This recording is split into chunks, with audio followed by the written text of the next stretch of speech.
Hey guys, welcome back to Sports Outpost. This is Mark, and we're doing another Uconn Dynasty episode on NCAA Football '06, and we're getting it going with some in-season recruiting, and we're coming off that big win in Week 4 over Penn State on the road in Happy Valley, in what was just a wild ball game and a huge win for Thad Daniels and the Huskies. But unfortunately, somehow, even after the victory in our Week 5 bye here this week, we have managed to lose 5 recruiting targets, even some guys that had a good bit of interest in us.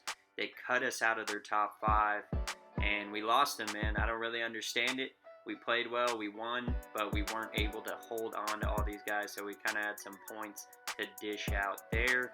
Let's move over to the top 25 here in Week 5 and see what we're working with. Number 1, Tennessee at the top, followed by number 2, USC, number 3, Iowa, 4, Oklahoma, and 5, Texas. BC, the team we lost that close game to, is all the way up at number 7 now, as the Eagles are 4-0 on the year. Auburn's in the top 10 at number 10. You got Florida State, Miami, Tech, Florida, A&M, Cal, Big East, Louisville, and then Colorado. And then you got 3 non-power schools in New Mexico, Northern Illinois, and Fresno State making the top 25 there. How about that? We'll head over, check out the Heisman race. Looks like Tim LaFou is the new guy on top, the Cal receiver, followed by Virginia Tech's running back Blumenthal, Clinton Battle for USC, Miguel Bailey at OU, and Adam Wright for the undefeated Tigers of Auburn.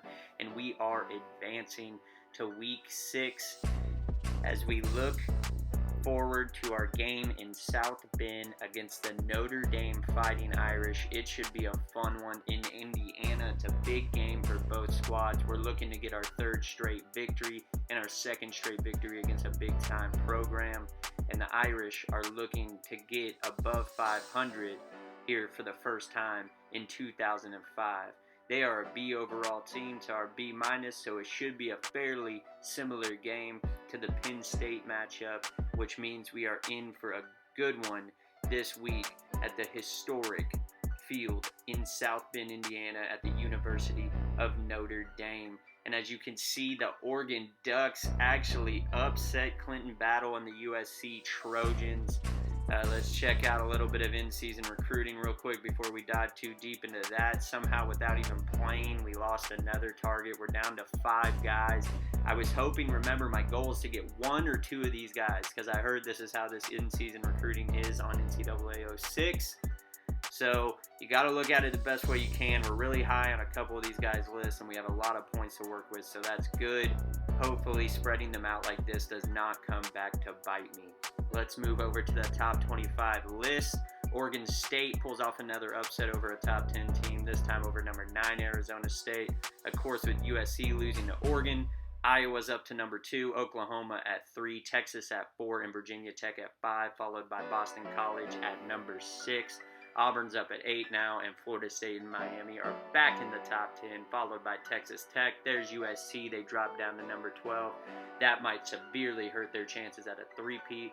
Louisville's back in the top 15 at number 15, and all 3 of those non-power teams are in the top 20 now.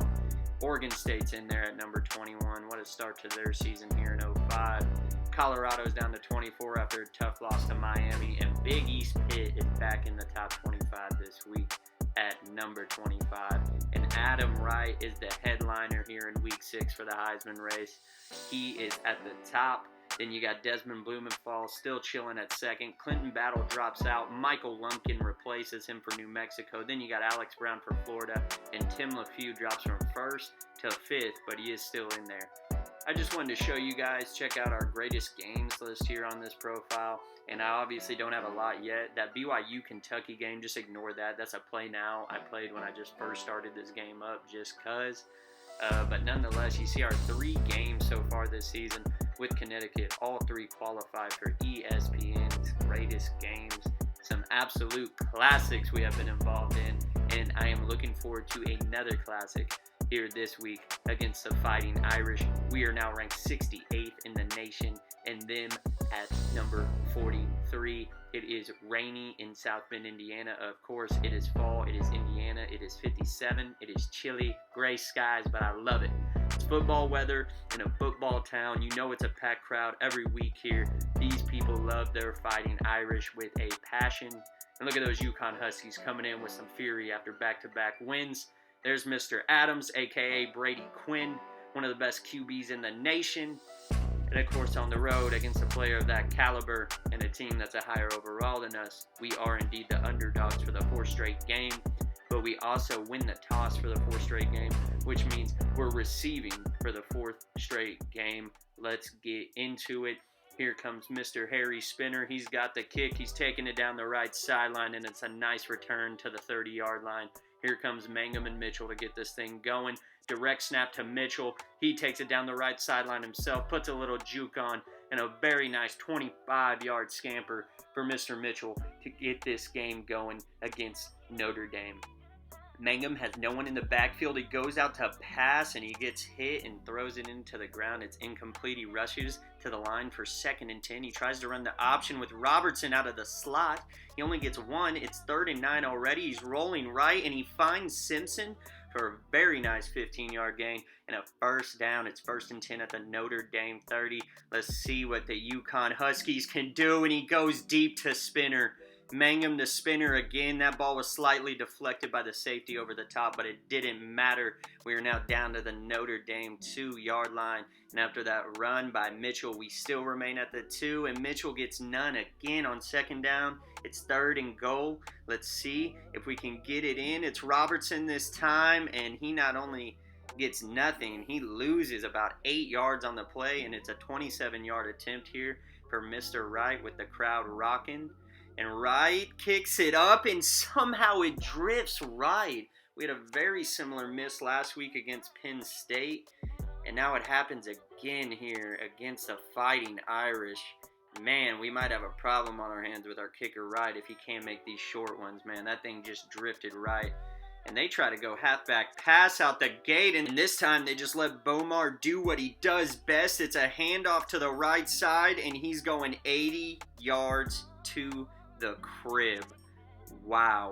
And just like that, Notre Dame is up 7-0. Direct snap to Willie. Willie's looking to get in the end zone now after seeing Bomar run free. He gets a nice run there. Mangum, it's the option. Can he get the pitch to Willie? That could have been 6 if he did, but he couldn't get the pitch out before he got brought down. Here's the handoff to Robertson up the middle. He gets a nice gain of 3. It's 3rd and 7. Mangum's got no one in the backfield with him. He's rolling left. He might have some room to run it, and he probably should have tried to toss it because unfortunately, he wasn't fast to beat the Notre Dame defender. And it is now 4th and 5, and Thad Daniels is coming out, taking a big risk, and there's Willie Mitchell wide open. And our star tailback doesn't pay attention to the ball. It bounces off his shoulder pad. And just like that, Notre Dame has the lead in the ball at the Uconn 38, and Bomar has 2 carries and 2 explosive runs. It's a 6-yard gain now to the Uconn 32. Here's Bomar again. He's just sliding past guys left and right. That's a gain of 5 and a first down. It's 1st and 10. Here goes Bomar again to the right. Look at this guy. He's just jumping, sliding. You can't stop him. He's already got 4 carries for 102 yards, and it's still the first quarter. They're going to keep going to him. Why not? And he goes right down the middle for another 10-yard gain.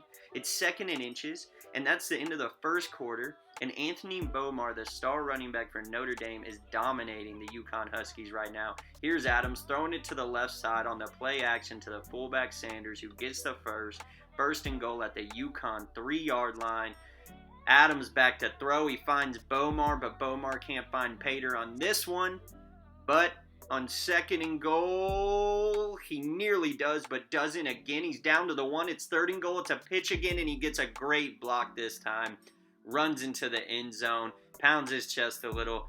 2 touchdowns already for Bomar in the first half. Feels like this game's barely gotten going, and we already down 14-0. And there's Willie starting off the next drive with a 7-yard loss on the run. Uconn is not playing their best football to start this game. And right as I say that, Mangum nearly throws a pick. He got lucky that that one wasn't intercepted. It's 3rd and 17. He's going back. He rears it up, throws it long, and it's knocked away. 3 and out. Uconn has to punt it. Here's Adams. He's throwing it over the middle. He finds his man Dockery for a 9-yard gain. It's 2nd and 1 from the 41. What is the Irish going to do here? Of course, it's another dose of Bomar, and it's another 10-yard run for this guy. I don't understand what is going on, but Bomar is... You can't tackle him. Uconn cannot tackle this guy. He just got a 12-yard catch. He's just slipping and sliding everywhere. Adams on the play action is rolling left. He looks back right, and he finds Dockery again for 9. It's at the 8-yard line of the Huskies, and here is Bomar, and he had a hole as big as the sea. My man walks into the end zone from 8 yards out. It is 21-0 Notre Dame, and you might as well call it 21-0 Anthony Bomar because he has all 3 scores. And the Irish are dominating the Huskies early in this ball game. And so far, this is the worst performance we've seen from Uconn and Thad Daniels all season. But here is the old reliable Mangum, the spinner over the top to get us out of a sticky situation there. And then Willie Mitchell gets the pass left, breaks a tackle, shows the burst of speed, a little juke, and takes it all the way for 6. That is definitely a game-changing performance for Mr. William Mitchell right there. What a stud. Bomar's getting his. Willie's got to get something. And he finally gets Uconn on the board. It is now 21-7 here with a minute left in the second quarter. Big drop over the middle there. Adams had his man, and he just couldn't come through with the catch. It's 2nd and 10. Adams back to throw again. He finds Johnson to the right side in the flat for a nice 6-yard gain. 3rd and 4 from the 30.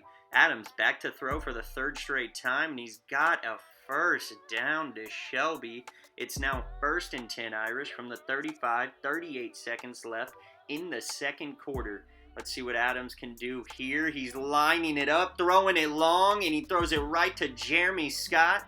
The strong safety for Uconn comes through with a huge interception, and Willie Mitchell follows it up with an even bigger run on the halfback direct. He's going to get it again here. This time he doesn't get as far. It is now 2nd and 10 from the 44. Mangum on the play action gets rocked from behind, and the clock is ticking. It's at 13 seconds, 3rd and 18, and it is about to be halftime, and Uconn's trying its darndest to get some points here before the end of the second quarter to try to make this score tighter. Uconn catches a little bit of a break here. They get help from 5 yards from the Notre Dame defense as they get the offside call there. It is now 3rd and 13 at the Notre Dame 47-yard line. 13 seconds left in the second quarter. Mangum back to throw, and he fits it in between 3 defenders. Unbelievable completion to Robertson. Mangum had to throw that thing perfect. He even had a chance. I think it might have gotten slightly deflected, but nonetheless, Robertson catches it, outruns everyone to the end zone, and just like that, Uconn is back in this thing at 21-14 as we head to the half.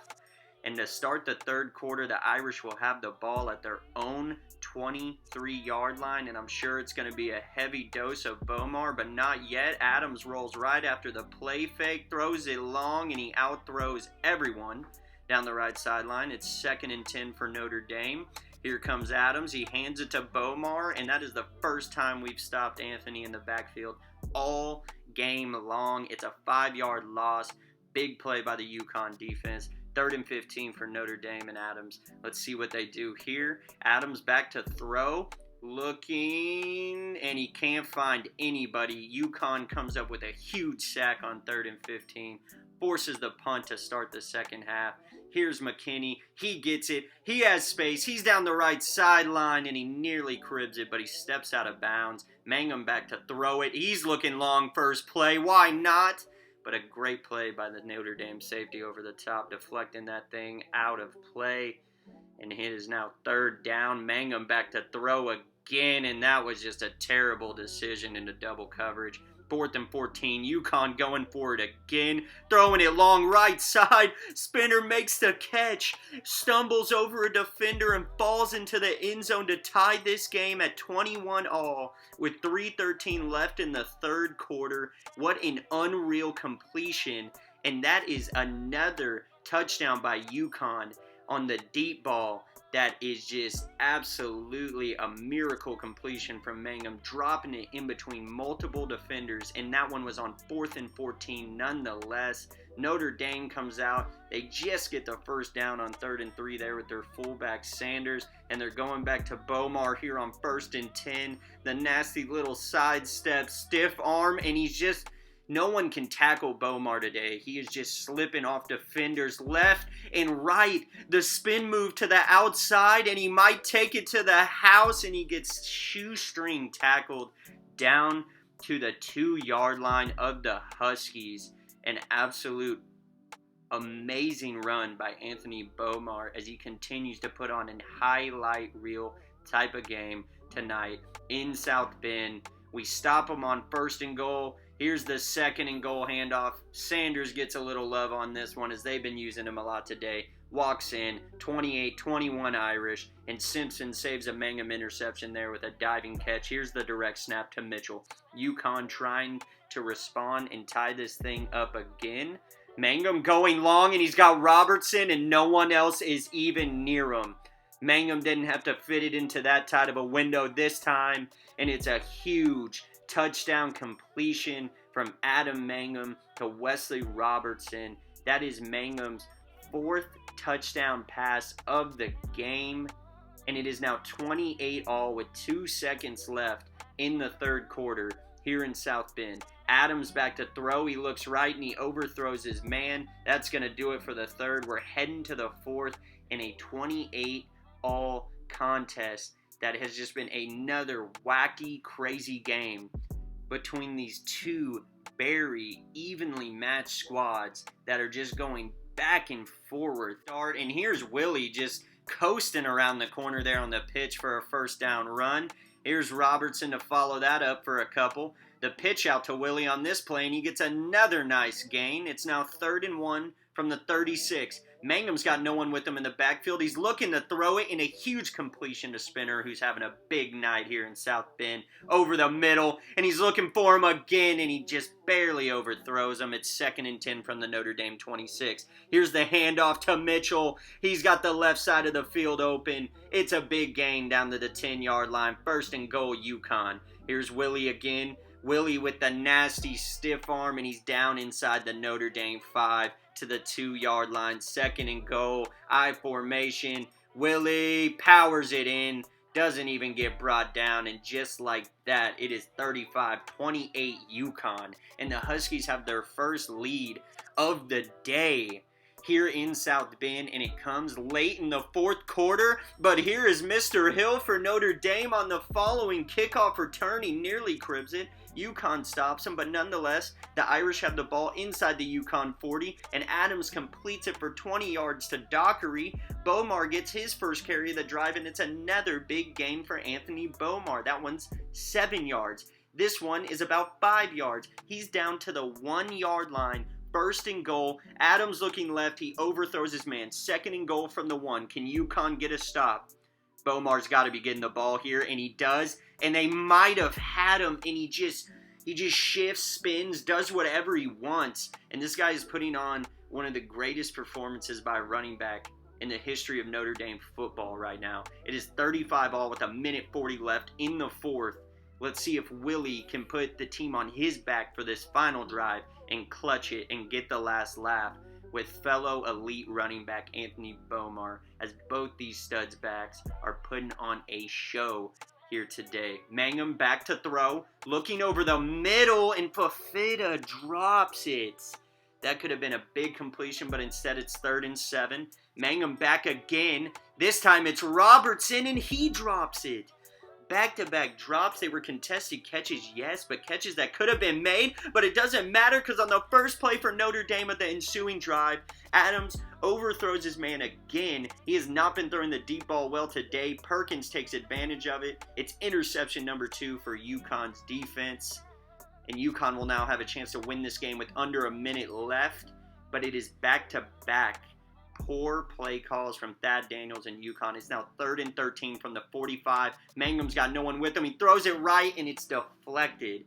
And Notre Dame's defense gives up nothing on the first 3 downs, and here's a Hail Mary to try to win it. Mangum back to throw it. This is for game. The ball's in the air, and it's swatted away twice from Simpson, and it is 35-35, and we are going to overtime for the second time in our first 4 games here in 2005. Wow, what a start this is to this series and for Thad Daniels' career at Uconn. Unreal circumstances that are going on in these games.